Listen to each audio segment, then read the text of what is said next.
Eco-Red. Radical Radio Collective. 4ZZZ. Good afternoon, listeners. You are tuned in to 4ZZZ 102.1 FM, and this is Eco Radio, Australia's longest running peace and environment radio show, Dave. Yeah, probably. Yeah. Oh, we haven't been challenged yet, have we? No one's come up to me to challenge me. So we're taking over your middle of the day, middle of the week, endish of the month. Yeah, endish, yeah. Anyways, I'm Andy, and my pronouns are he, him. My name's Dave. My pronouns are he, him. And I want to start off by acknowledging and paying my respects to the custodians of the country on which we broadcast. We are located in the city of Manjigen on Turrbal and Yagara Europal land. I also want to acknowledge and pay my respects to all Aboriginal and Torres Strait Islander people who are listening in today. Our radio waves reach Cubby Cubby and Jindaburra country in the north, Waka Waka country in the west. In the east, we pay our respects to the Quandamooka people, and down south we reach the Combaberi, the Ngarawal, the Mananjali, the Wangarabara, Yungabaya and Bunjalung countries. Thank you to No Idea for another wonderful science show.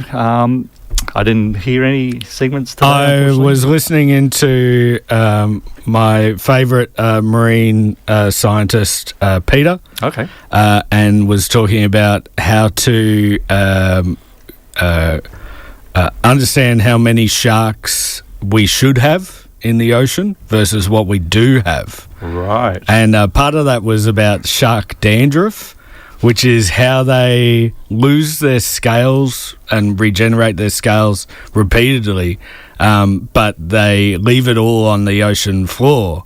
So you can sort of gauge how many sharks, sort of like a fossil record of how many sharks there were previously by how much shark dandruff there is on the floor. Wow. Yeah. There you go. Always I interesting. think I would prefer not to know. Have a healthy respect for the sharks. Okay, so today on Eco Radio, we are talking to nature journaler Paula Peeters. Paula has a PhD in ecology, and after working for the government, decided to give that all up and help people connect to nature through nature journaling. So we'll have a chat to Paula soon. But first up, we're going to go into a track. Should we make the announcement now? Yeah, let's do it. So we've got a double pass to give away for the Huxton Creepers. It's one of Andy's favourite bands. Yep, from the 80s, Melbourne band from the 80s. Yeah, and they're going to be doing 3 separate shows here in southeast Queensland. One in Caloundra, one here in Brisbane at the Crowbar, and one at the Wallaby Hotel in Mudgeeraba. And we are giving away one double pass to one of those shows to the first SMSer, texter, subscriber that texts us in which show they wanted to go to, either the Music Factory at the Caloundra, the Crowbar here in Brisbane, or the Wallaby Hotel in Mudgeeraba. Text us in 0420 626 733. That's 0420 626 733. Text us in that you're a subscriber with your subscriber number, and with which show you want to go to. Okay. So to keep everyone interested, we're going to play a Huxton Creepers song. Definitely. Let's get into it. Paradigm Shifts podcast is available online and via your favourite podcasting app, challenging the assumptions of our current society to investigate alternative ways of living for a world based on justice, solidarity and sustainability. Tune in to the Paradigm Shift podcast. Just search The Paradigm Shift, 4ZZZ. Yes, it is brought to you by 4ZZZ Eco Radio here. And we do have a bit of an announcer for the Huxton Creepers. So that was the Huxton Creepers with their song Long Hot Summer, which we're probably getting into with El Nino. yeah, very good pick. And congratulations to our winner, Their sponsorship manager will get involved. Will get in touch very soon. I won't mention your name just in case you don't want everyone to be contacting you and saying, "Oh, come on, can I go to the Huxton Creepers show with you?" So we'll keep that secret, but we'll send you an email. Our sponsorship manager will get in touch with you. Congratulations, by the way. Everyone was very quick. They sure were. Yeah. So if you were the quickest, your texting skills are amazing. I'm very impressed. Yes, definitely. I'm impressed. I didn't know there were so many Huxton Creepers fans out there, so that's really cool. You thought it was just you. Yeah. So today on the show, we do have Dr. Paula Peeters with us. So Paula runs some nature journaling empire, I guess. Oh, please, not under the empire of nature journaling. So Paula comes from a very unique background in that she actually went through the traditional science sort of thing through academia and eventually doing a PhD. Ended up, I'm probably skipping a lot of your bio over here, but ended up working in the Queensland Public Service, and that's where we first met. And then decided to try a different approach with getting the story out there. So I guess Paula, welcome. Thanks, Andy, and thanks, Dave. Thanks for having me on your show. I'm very excited to be here. Oh, absolutely. I love this cross-pollination between art and nature. So I'm very excited for this chat. Yes, definitely. So Paula, can you just let our listeners know what is nature journaling? Yeah, well, nature journaling, I keep it really simple, and I define nature journaling just as drawing or writing in response to nature. And you can do it in so many different ways. I wouldn't want to put a boundary on how people do it, because what I'm trying to do is encourage people to have their own personal response to nature. So you could do it in a scientific way where you could be recording observations of species and what they're doing and identifying species and that sort of thing, or looking at ecosystems. But you could also do it in a much more aesthetic or artistic way, where you're more interested in colours and shapes and forms and beauty, and you could do it in a very objective way, or you could do it in a very personal way. Some people who are where spirituality is really important to them, they might want to bring their spirituality into their nature journaling. Other people might journal their memories, or so I suppose what I'm trying to say is a nature journal is your personal response to nature. It's your conversation with nature, and therefore it's going to be unique. Okay. Yeah. The main point that I see with nature journaling is to connect to nature, that you don't have to be a fantastic drawer or watercolourist, or you don't have to be Joseph Banks level of botany artist. But you have been drawing for over 40 years. And how do people get involved with nature journaling for the first time if they're not really an artist? Yeah, look, I'm really glad you brought that up, Dave, because it's a really important facet of how I teach nature journaling, and how a lot of my contemporaries do as well. First of all, it doesn't have to be drawing. It doesn't even have to be sketching or painting. It could just be writing, Right. So if you're more interested in writing, you could just do that, and that could be your nature journal. And a lot of people are put off by the fact that particularly if we live in this world where online we're seeing a lot of different images, and if you Google nature journaling or do it on a social media app or whatever, you see all these gorgeous, full colour, extremely detailed, precise spreads or journal pages. And for some people that puts them off, because they think, wow, do I have to be like that?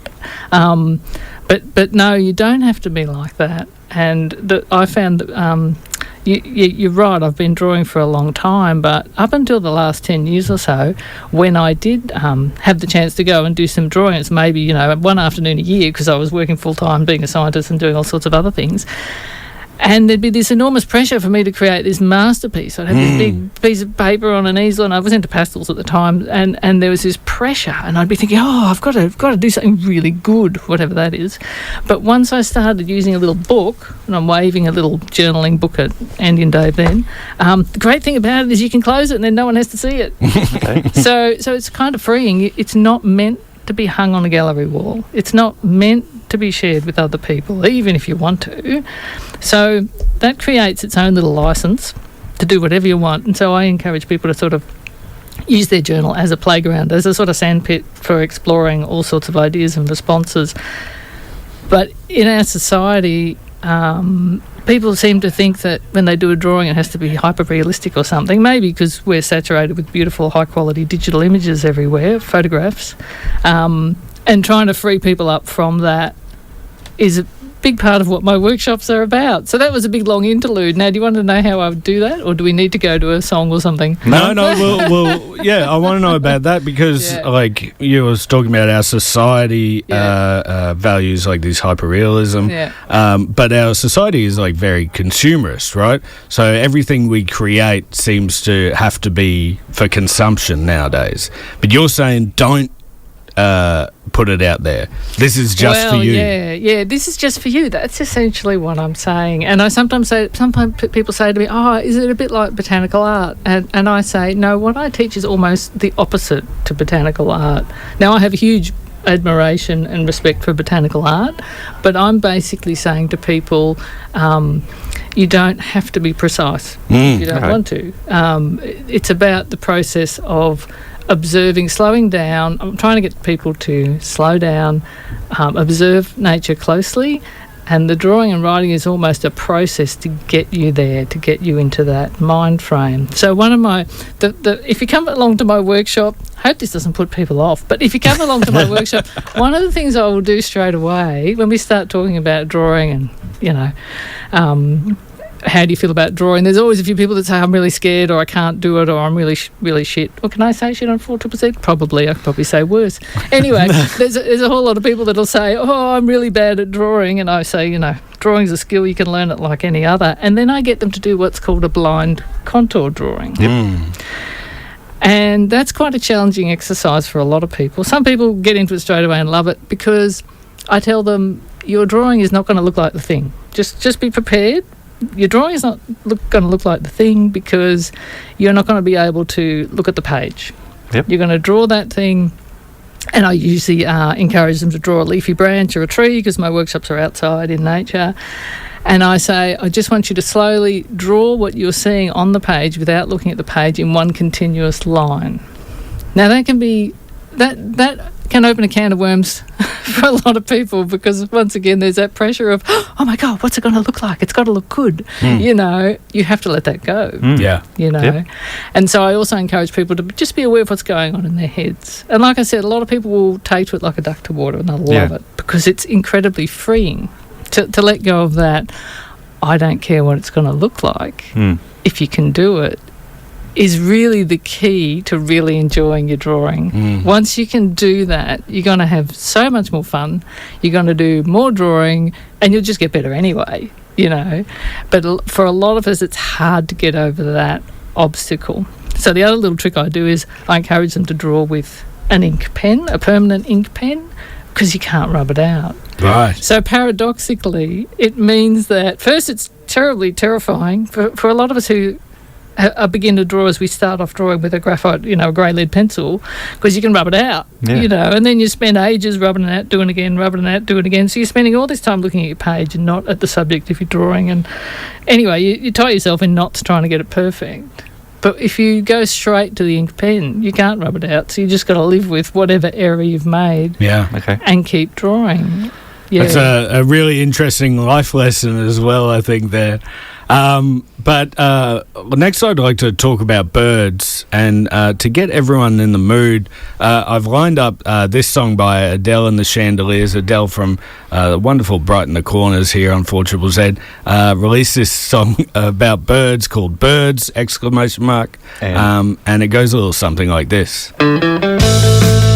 Are you renovating, restocking your classroom craft stash, building a sci-fi film set, looking for an out-of-the-ordinary material to complete your art project? Conveniently located in Wollongabba, Reverse Garbage Queensland is a treasure trove of raw material for every kind of creative. It's like a hardware, craft and office supply store all in one place, at half retail price or less. Add an extra 10% off with a 4ZZZ sub-discount. Everything in-store is industrial discard from around Brisbane, so when you buy something, you're saving it from landfill. Reverse Garbage is a proud 4ZZZ subscriber discount outlet. And we thank them for it. Sure go to Reverse Garbage. I volunteer there and say, oh, Dave sent me, and they will maybe chuck you out. But if they don't, they might give you a 10% discount if you're a 4ZZZ subscriber. So if you give the wink as well, Dave. Yeah.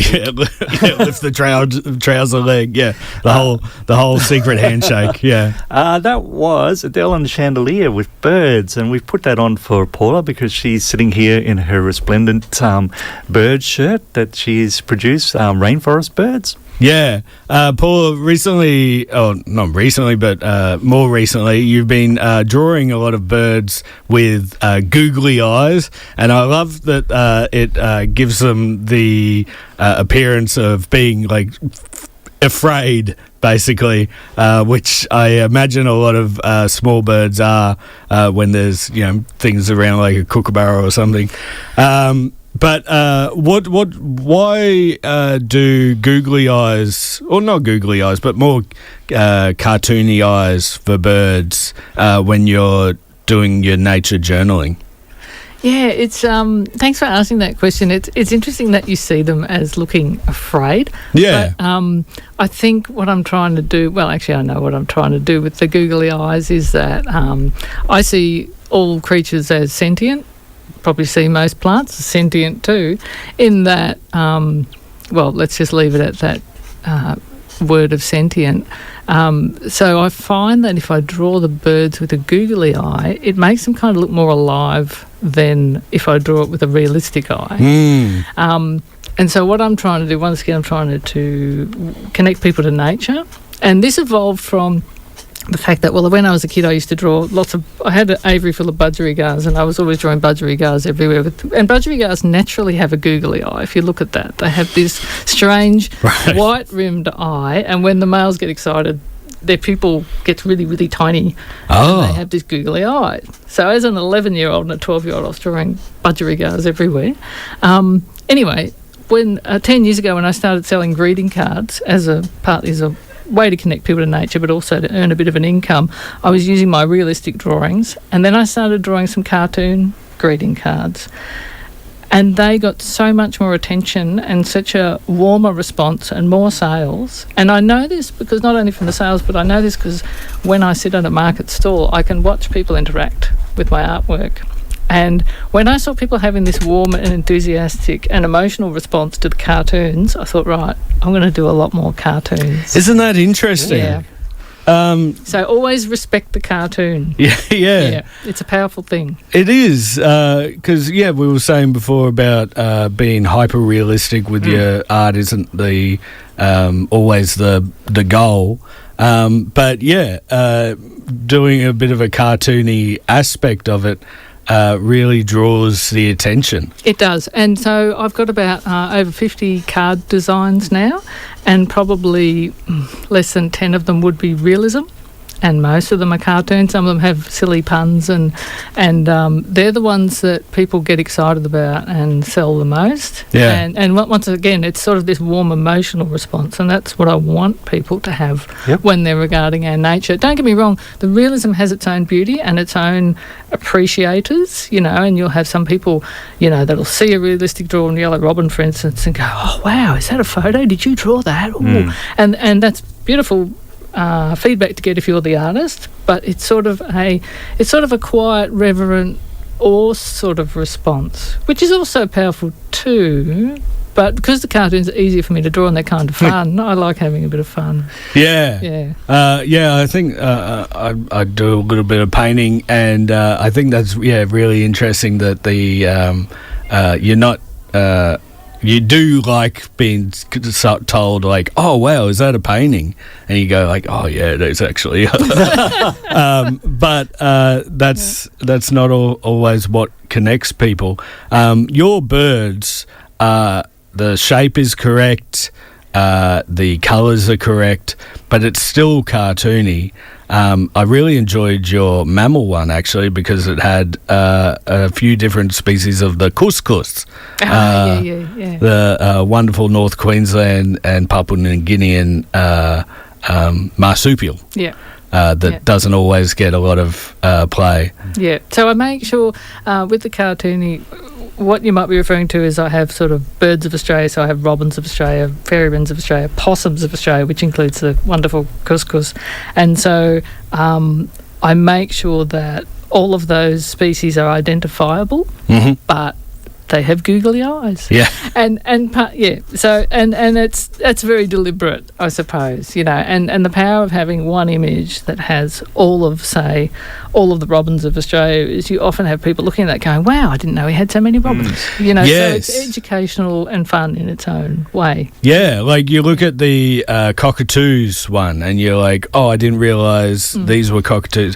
Oh, I didn't realise galahs were cockatoos. Yeah. And then you look at the owl one. I really enjoyed your owl one because it has all the different owls, and then it has the tawny frogmouth in parentheses, not an owl. Yeah, well, I put it in there because it's like I had to balance the design. Well, anyway, that's how I wanted to do it, and yeah, it's a fun little thing. And then people say, "Oh, I love tawny frogmouths." Oh, they're not owls. Oh, I didn't know that. Yeah. Well, I think that's an interesting part of your work because you have fun with your nature journaling. It's not specifically, it's got to be botanically correct. It's got to be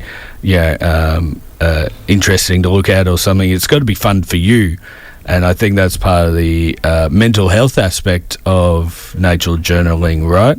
Yeah, absolutely. So I encourage people to nature journaling in a very simple way because if you want to do something draw a picture that's hyper realistic and in colour, you'll be spending hours on that. Or most people do. And most people don't have that opportunity, So the whole thing about the way I teach nature journaling is all about people, like I said earlier, people slowing down and people know that there's been enough research now that we know that if people slow down and spend quiet time in nature, I'm sure a lot of your audience knows this, it's good for your mental health, your physical health, your emotional health. And I've witnessed that in so many of my workshops. So the thing I emphasise, I call it the NAC, feel-good approach to teaching nature journaling. And NAC is... it's an acronym that stands for, the K stands for keep your mind open. The N is non-judgmental, so try not to judge stuff around you, but also your own work. Yeah. So when you're doing a drawing, and don't say, oh, that's not good enough, or I don't like it, or whatever, just accept what's going on. And the A stands for pay attention, pay attention to the nature around you, but also what's also arising in yourself. And the C stands for be curious, and the other K stands for be kind. And I find that I've done a lot of background reading about this sort of stuff, and I won't bore you with all the details, but I find that this is the way I teach nature journaling, and this is the way I encourage people to approach their nature journaling in themselves.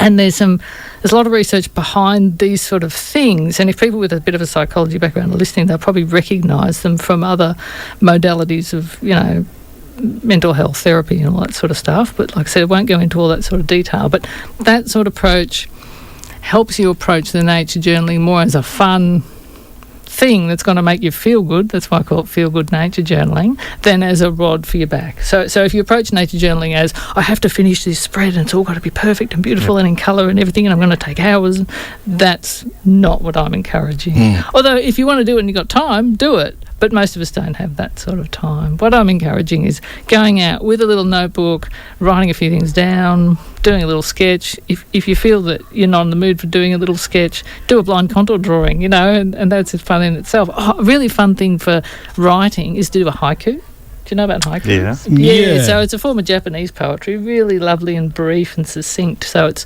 3 lines, and it's based on number of syllables. So the first line has 5 syllables, The middle line has 7 syllables and the last line has 5 syllables. And I can't think of one off the top of my head. Maybe you guys can, you're bright boys, maybe in the break you'll invent one yourself and we can read it out to the audience. But some people love this concept, and it's a way to get that connection to nature in a really succinct way, a simple thing they might be able to do in 15 minutes, in a tea break or whatever. Yeah. So these are the sort of things that I'm encouraging people to do. Just slow down, do a little interaction with nature, write it down, because you find out if you write something down, that memory sort of solidifies more. It's more intense and you remember it more. This is when I was forced to write out on the chalkboard what I did wrong that day at school. Oh, no, it's not like that, Dave. Oh, my goodness. I hope I'm not encouraging something like that. But please feel free to offload if we're having a bit of a mental health therapy session. I don't remember any of those things from school. So, one way we can relax is by listening to a song. So we'll come back after this. We're talking to Paula Peeters about nature journaling. For your dose of news, current affairs and analysis, tune in to 4ZZZ 102.1 FM, 12 to 1 p.m. daily. Only Human, Eco Radio, Paradigm Shift, Megahertz and Brisbane Line, Tuesdays, Thursdays and Saturday. 4ZZZ 102.1 FM, people-powered radio. Welcome back. You're on 4ZZZ. This is Eco Radio. We've been getting subscribers while talking to Paula Peeters, nature journalist. Sorry, Andy, what was the song that we just heard? We just heard a loom with paperbark, and we put that on because of Paula being the paperbark writer. The paperbark writer. Thank you so much. And we've got a few subscribers, so I want to say a big thank you to them. Up the top of the list there should be... I hope I'm looking at the right page, because we've got Declan from Hawthorne East, Mark from Stafford Heights. We also have a message from Marky, who our bush regenerator, Marky. Bush regenerator extraordinaire. Yes, so he's it's so good to hear from you, Marky. He said he has been offline for a while, but he is enjoying the show. Such a great show. Feels so healing to be back. Finally, I'm working at a small Quandamuka gully in Lota, one of the bushcare sites on the waterfront, managing Bateria repens, Singapore daisy, and of course our favourite cat's claw. Thanks for messaging in, Marky. That's very nice of you, Marky, to say, and it's great to hear from you again. That's something that you could get involved in your lunch break if you're not too tired, Marky, is a bit of the nature journaling. Paula, where do you stand on nature journaling weeds? Oh, no, go for it. Yeah. Well, look, nature journaling weeds. Yeah, like I say, I don't put boundaries around your nature journaling. It's going to be a personal thing. And I personally know a few bush carers that are quite active nature journalists. I won't mention any names, and they produce extraordinary things because they get to go to places where a lot of other people don't go. Yeah. And part of the story is the weeds, isn't it? But a lot of weeds in themselves are fascinating plants. Yeah. So it's not to say, you still probably should be ripping out your cat's claw, but you might want to do a drawing about it first if you're fascinated by it. I know, people use it for basket weaving too, yes, don't they? No boundaries, but please rip out the Singapore daisy if you can. Yeah. The cat's claw was brought in as an ornamental plant because it's got lovely yellow flowers, but it's a horrible, horrible weed. Great for basket weaving, as you mentioned, because all the little claws stick to each other, make it very easy to turn into a basket. And a year or two ago, I did a workshop on pollinators and pollination, and at the time, Easter cassia was flowering like crazy. So I thought, let's have a look at that. And it has the most fascinating pollination biology.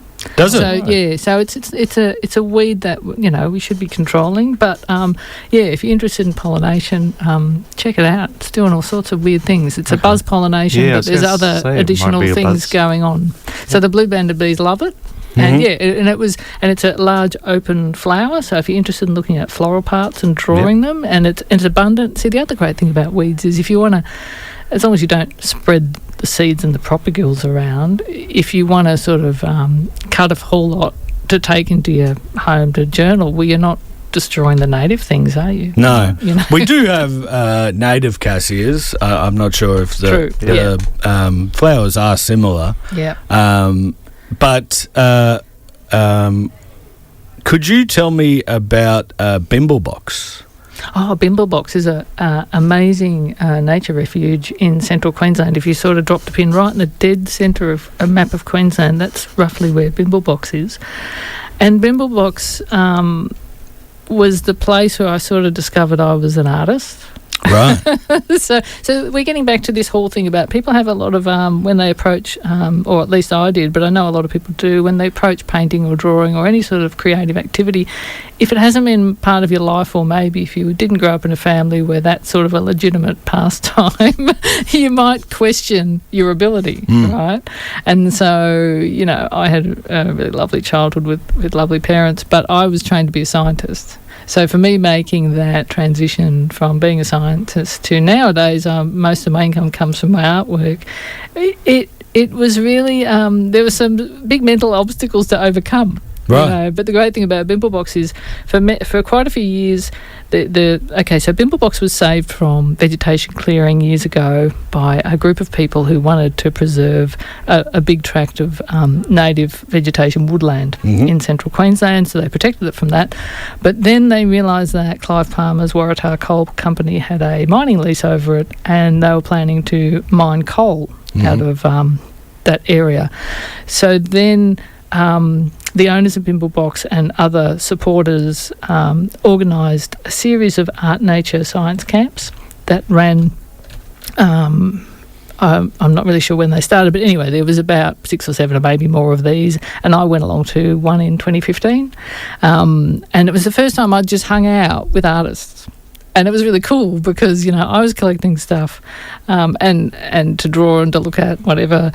And we'd have these conversations about, oh wow, how cool is that? Look at those colours, or look at those shapes, or I want to use that for that. And I realised that not only was I looking at things from a scientific ecological perspective, like I had been trained to be analytical about things and rational about things, I had always been looking at things from an aesthetic, sort of emotional, creative side as well. And I sort of found another tribe. So I feel like I have a tribe with my fellow ecologists, but I also have a tribe with the artists that I've gotten to know. And it was great because it was just sort of a good awakening for me to realise, well, no, you can do this too. Yeah. Yeah. And if people want to awaken their nature journaling, you're running courses for this soon? I do run workshops intermittently, and I'm running a couple in October at Binnaburra in Lamington National Park, which is just down the road from where I live. So on Friday the 14th of October, I'm actually Friday the 16th of October, I'm actually teaching a how to teach nature journaling workshop. Oh. So if anybody wants to come along to learn how I teach it, you're very welcome. It's a one-day workshop. And then on Saturday the 24th of October, it's an introduction to nature journaling workshop. So you can find the details on my website, which is paperbarkwriter.com. And they're also listed on Human Ticks if you want to purchase tickets. There may also be another workshop on the 4th of December in the City Botanic Gardens in Brisbane, but I think that might be part of the Ecological Society of Australia conference, so I'm not sure if you're going along to that conference as a registrant, it'll probably be open to you. I'm not sure if they're going to be open to the public, that one. That's another introduction to nature journaling workshop. And otherwise, I do have books that I've created about nature journaling. My first one is called Make a Date with Nature. It's a little book. Like a handbook. Like a little book. Yep. There it is. Created in 2016. It's always been available as a free ebook from my website, so you can just get along to my website and download it if you're interested. Interestingly, people keep buying the print copy. It's in its 6th reprinting now, and it's also available, if you're in Brisbane, it's available from Avid Reader at West End and the State Library Bookshop. So that's a good entry point if people just want to get sort of a lowdown and some exercises and all that sort of stuff. Yeah. And we'll put a link to Paula's website on the Eco Radio website as well. She has some wonderful merch available. Are you still doing tea towels?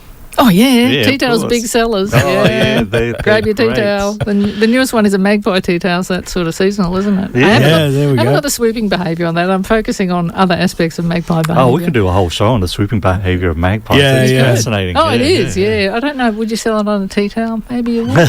Maybe people could wrap their heads in the tea towel to protect them from the swooping magpie. There you go. Instead of There you putting go. zip ties in your helmet, That's you can right. put a tea Just towel. wrap them in one of my tea towels. Thank you so much, Paula, for Yeah. joining us. Thanks, Paul. I've really enjoyed this chat. I love talking about art. I love talking about nature. So this just sums them both up. Perfectly. It's a pleasure. Lovely to be here. Absolutely. But we do have to go to a rally that was recorded for us by Cal from Indigi-Briz. He went to a Save Our Redlands rally, and these are the people that he talked to. Stop the chop! Stop the chop! Stop the chop! No trees! No me! I wonder if she's in there. No trees! No me! No trees! No me! No trees! Koala lives matter! Koala lives matter!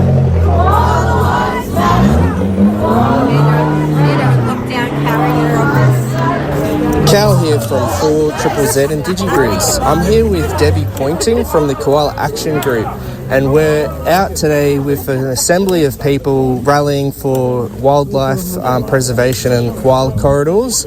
Now, Debbie, why are we here today? Why are you here? Why is this important to the community, you reckon? Yeah, Cal, so we're gathered here today to send a message to our decision makers at all levels of government, local, state and federal, that we've had enough. Our koalas in the Redlands here have suffered a devastating decline of about 90% in the last 20 or 30 years. So we used to have over 4,000 and we're down now to about 400. So something's wrong. They're being failed by our decision makers, and they must do better.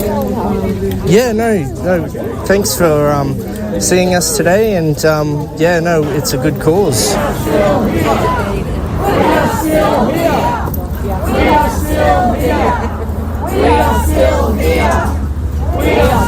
I'm here with Chloe Rose, and you're from the Protect Mount Cotton community group. Yeah, what's this all about, and why are you out here protecting koalas today? Yeah, so we've come to join the march to raise awareness around a brand new issue that's facing Redlands. So council put a submission to the state in mid-June to have an area in Mount Cotton added to the urban footprint. To support some we're unsure what the development is going to look like, but it could potentially be quite high impact. It's going to be like a interconnector, like a highway, isn't it? Like a road as well as a housing estate? Yeah, that's what I saw. Yeah, it's all tying in with the Coomera connector, which will connect up to the south of Mount Cotton Road. It'll run through this area and then basically connect up to the Southern Thornlands PDA. Yep. And there's been, talk about some hotels or high-density housing or just, industrial areas going in. We're not really sure what's being planned. Yep. So we got to work and provided a submission to the state government under the Shaping SEQ Regional Plan consultation. Yep. To say that, Mount Cotton is a rural area and it shouldn't be put into the urban footprint. Yeah, cool. So, Thanks for meeting with us today and taking the time to be here. Cheers. Cal, 4ZZZ and Indigi-Briz. I'm here with Leila, and you're from the Animal Justice Party. So why are you folks here today for the rally here at Cleveland with Saving Koalas? Yeah, absolutely. So I'm actually a resident of the Redlands, but I'm also the state convener of the Animal Justice Party, and we are the only party that is dedicated to bringing a voice for animals in Parliament. It's really important to us. Obviously, koalas, national treasure. It's absolutely ridiculous what they're doing here. The reduction of koalas in the Redlands by more than 80%, over the past decade has been, it's something that we can't undo, but it's something we can certainly start to fix. And the more of their habitat that we destroy, the less koalas there's going to be. Yeah, no, well said. Stop the chop! Stop the chop! Stop the chop!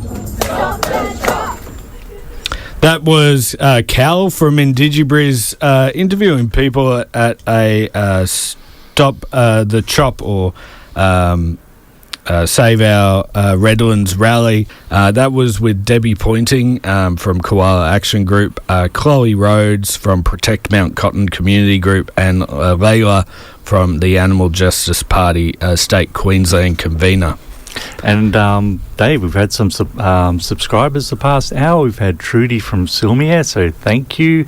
Tabitha from Mitchelton, and a big thank you for Tabitha. And Tim from Capalaba, so thank you. Thank you very much, everyone. Yay! All right. And as we like to round off every show with, it's a collation of environment and peace activities that you can get involved with over the next week.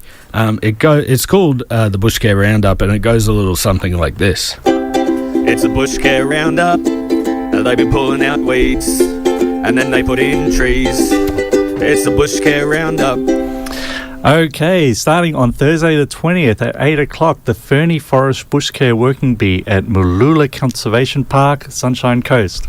And then on Saturday the 22nd from 8 o'clock to 12 p.m. we've got the Moreton Bay ROB Building Working Bee, Whimbrel Street, Port of Brisbane. And from 9 till 11... We're getting Paula to read all the big ones.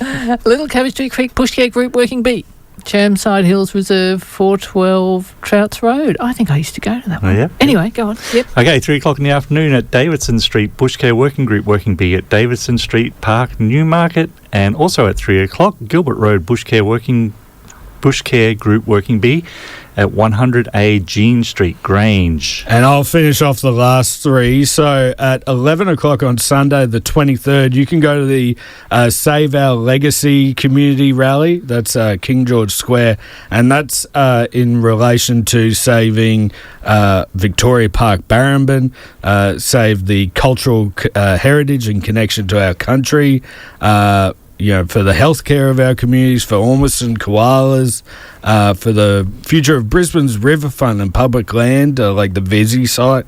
There's just so many things that we need to save at the moment, so please get along to that. So that's at 11 o'clock on Sunday the 23rd. Monday the 24th at 6 o'clock, there is a webinar to say no to fracked gas data centres. That's specifically to do with the Northern Territory, but it's an online webinar that will give you a lot of good information. And on Tuesday the 25th, this actually happens every week. It's at 7 o'clock. You can go and join in with the Tuesday Common Carers at Oxley Creek Common in Sherwood, and they do weekly weeding there every Tuesday morning. Great.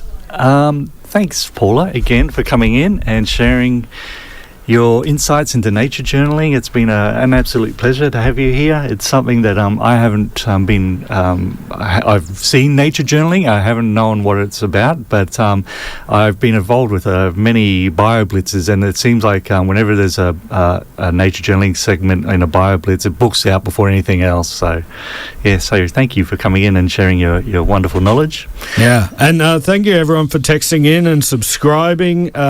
We had a giveaway at the start of the show. Everyone was super enthused about that, and thanks Marky for getting back involved with 4ZZZ Eco Radio. It's always good to hear from you. Yes, and thanks for having me, guys. It's been great. Absolutely, anytime. Okay, and now we're heading into the feedback loop with Imogen and Sophie. So they're looking very keen next door. And if you know the feedback loop, they start with a Smashing Pumpkins song. So I guess today I'm going to go for Perfect. I don't think they've played Perfect yet. Okay, well, you won last week. You guessed correctly. That's right. So let's see if I can go 2 for 2.